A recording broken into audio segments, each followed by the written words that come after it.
Dans un rail de chemin de fer, les fissures transversales du champignon sont les plus graves.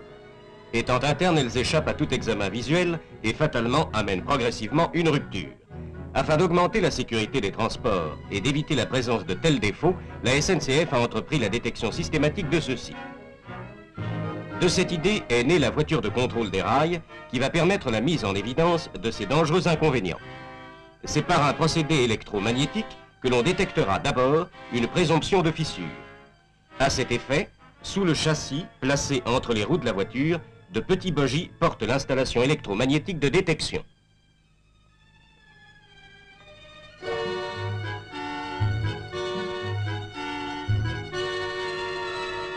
À l'intérieur, 2 groupes générateurs fourniront le courant nécessaire aux différents appareils de bord.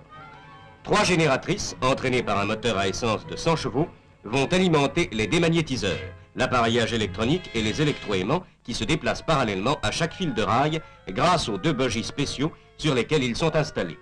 Ces derniers sont relevés automatiquement par vérin hydraulique lorsque le travail est terminé.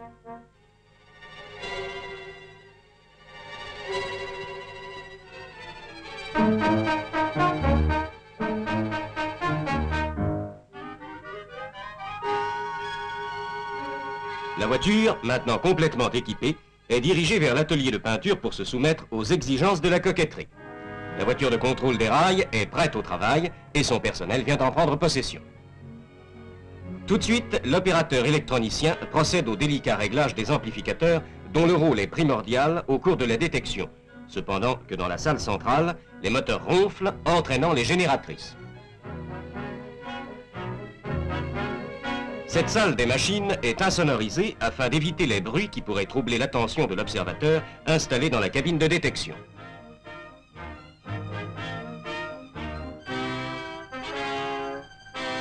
Le pick-up ou self étalonné dont nous verrons l'utilité plus loin et les électroaimants sont abaissés vers le rail. Tout est prêt pour la prospection.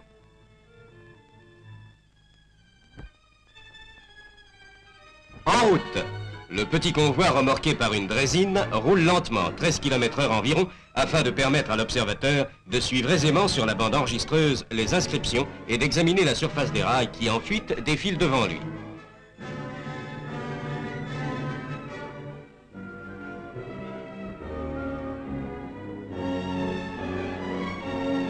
Pour chaque fil de rail, 3 styles enregistreurs à haute sensibilité inscrivent sur la bande la conclusion de l'inspection électromagnétique qui permet de scruter l'intérieur du métal.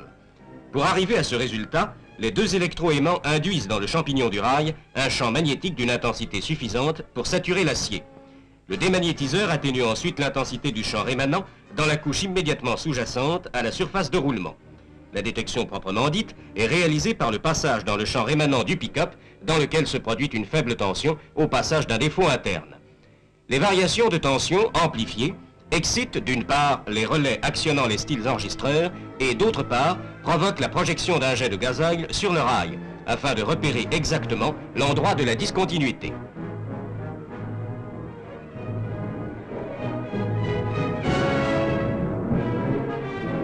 Rien ne se signale jusqu'à présent à part le passage des joints ou bien quelques défauts bénins de surface.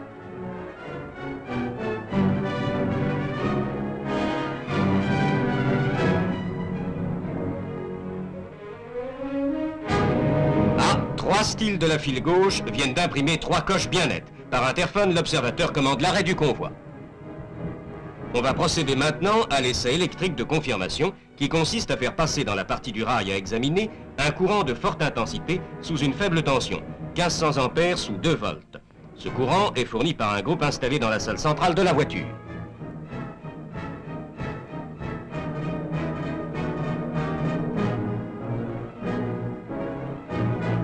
Sur le rail, d'un côté de la fissure présumée et repérée par le jet de gazoil, on place un contact.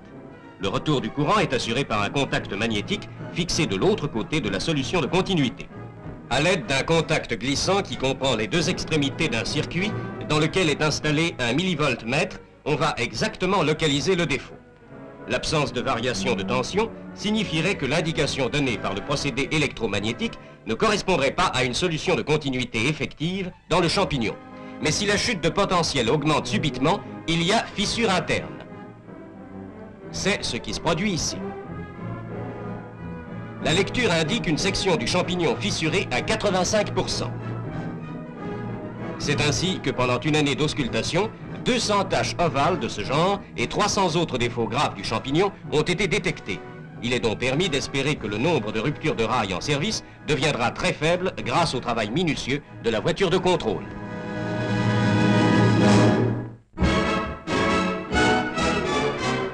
Les voies se déformant imperceptiblement dans le temps, sous l'influence du passage des trains, les techniciens ont créé des sections spécialisées pour connaître à tout moment la qualité de la circulation du matériel dans la voie, tout en contrôlant celle-ci afin de parer immédiatement à tout ce qui pourrait nuire à la sécurité et au confort.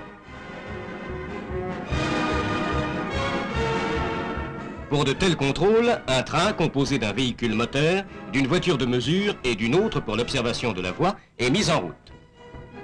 Munie de galets palpeurs, la voiture de contrôle des voies, de construction spéciale, très rigide, possède une grande salle permettant une vue panoramique de la voie sur l'arrière. L'opérateur devant la table d'enregistrement suit le déroulement de la bande et le tracé des styles qui sont reliés par transmissions funiculaires indéformables aux galets palpeurs. La bande enregistreuse se déroule en fonction de l'espace parcouru et les styles reproduisent l'état exact de la voie dont les défauts sont enregistrés en vraie grandeur, évitant ainsi toute mesure ultérieure sur le terrain. Tous ces enregistrements sont indépendants de la vitesse, mais celle indiquée par le TELOC est continuellement observée par les opérateurs, car c'est surtout aux grandes vitesses que le matériel donne les plus grandes réactions à la voie. Pour obtenir des enregistrements superposables au pas ou en vitesse, les transmissions ont été réalisées en alliage léger avec rappel par ressort de caoutchouc, ces derniers étant 14 fois plus légers que ceux en acier. La partie principale du dispositif d'enregistrement est protégée à l'intérieur même de la table.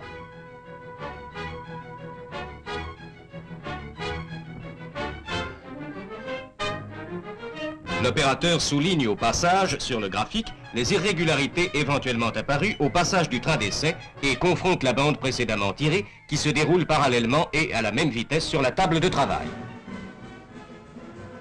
180 000 km de voies sont ainsi examinés annuellement par les 3 voitures de contrôle que possède actuellement la SNCF.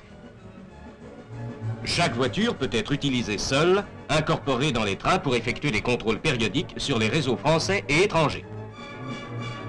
L'examen du graphique en cours de déroulement ne peut être que sommaire. Aussi, l'essai de la tournée terminé, les ingénieurs procèdent au dépouillement minutieux des enregistrements qui décideront, après étude, du programme des travaux d'entretien de la voie. Une deuxième tournée permettra de s'assurer de la qualité des travaux.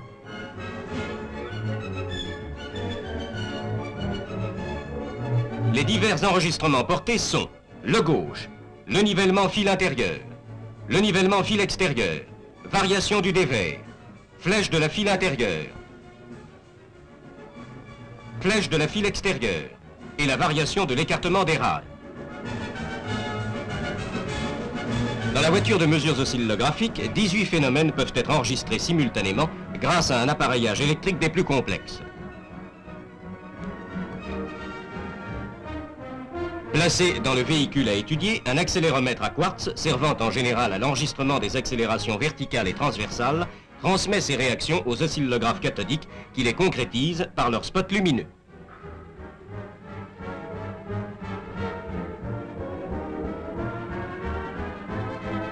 Les techniciens peuvent, sur ce tableau lumineux, suivre la vitesse du train durant l'essai. Ils observent constamment les phénomènes traduits par les points lumineux sur les oscillographes, tandis que la vitesse doit, en général, être maintenue constante. Cette observation visuelle pendant l'essai est complétée par un enregistrement photographique effectué avec d'autres oscillographes. Ceci permettra aux techniciens, après développement de la bande impressionnée, d'examiner les résultats de l'essai. Grâce à ces procédés, la SNCF veille constamment sur le confort et la sécurité. Cette voiture spécialement équipée est principalement destinée aux essais en ligne des locomotives électriques.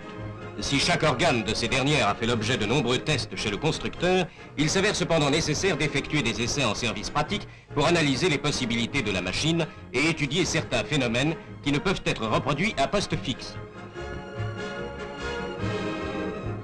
La bande d'enregistrement va recevoir les inscriptions des principales grandeurs mécaniques intéressantes. Vitesse, force d'inertie, effort de compression, de traction, puissance et travail au crochet, enfin temps et parcours. Le train d'essai démarre. La puissante BB tire avec une apparente facilité les 21 voitures de son train représentant le poids coquet de 1100 tonnes. Accrochée immédiatement derrière elle, la voiture électrotechnique va scruter et enregistrer minutieusement les moindres réactions de tous ses organes, internes et externes, pendant l'effort.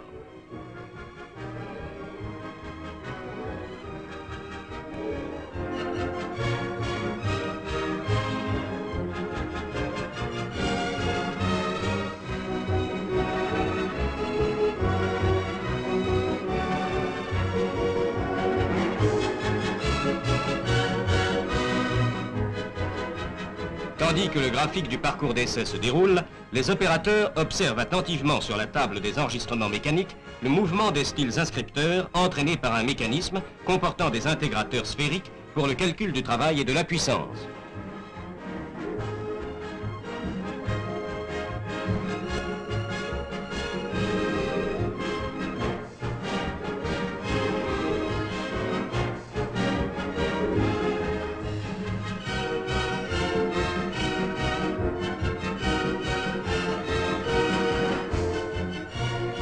Les cadrans indiquent simultanément la vitesse et la puissance développées au crochet par la locomotive.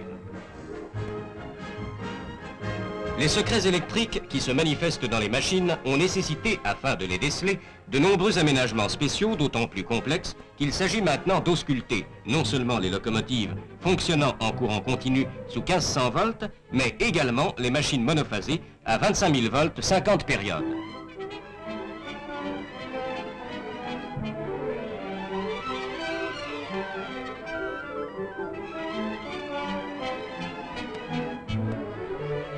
Un meuble central où se trouvent rassemblés les enregistreurs des principales grandeurs électriques permet d'autre part l'utilisation pratique de tous les appareils de contrôle particuliers à l'essai.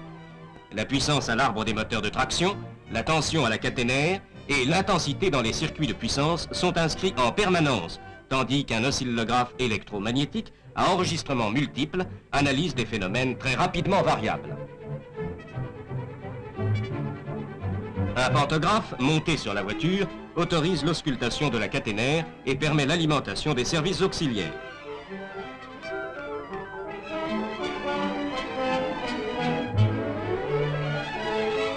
Dans la cabine de conduite de la locomotive transformée en poste de commandement, une liaison téléphonique avec micro et haut-parleur assure une relation constante avec le personnel de la voiture qui, de cette façon, peut à tout instant avoir des indications sur les réactions des appareils de mesure de la machine.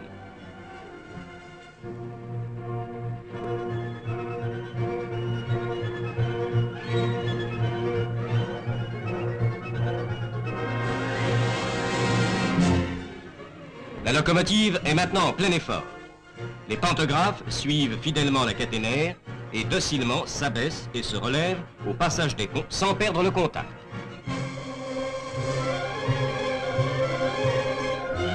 Dans la voiture, chacun regarde avec une confiante curiosité la rapide et douce progression des cadrans. La vitesse atteint 145 km à l'heure.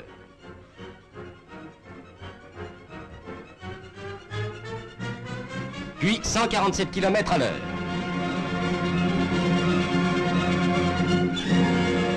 La puissance au crochet est de 4700 chevaux.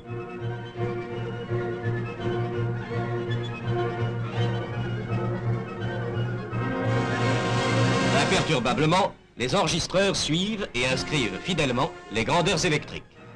Tandis que le train d'essai de 1100 tonnes filait plus vite que le Mistral entre Paris et Dijon, les appareils de la voiture électrotechnique ont scruté dans les détails les plus infimes le fonctionnement électrique et mécanique de la machine confiée à leurs investigations. Relevés et comparés, les résultats de l'essai fourniront de précieux enseignements aussi bien aux ingénieurs d'études de la SNCF qu'aux propres constructeurs de la locomotive.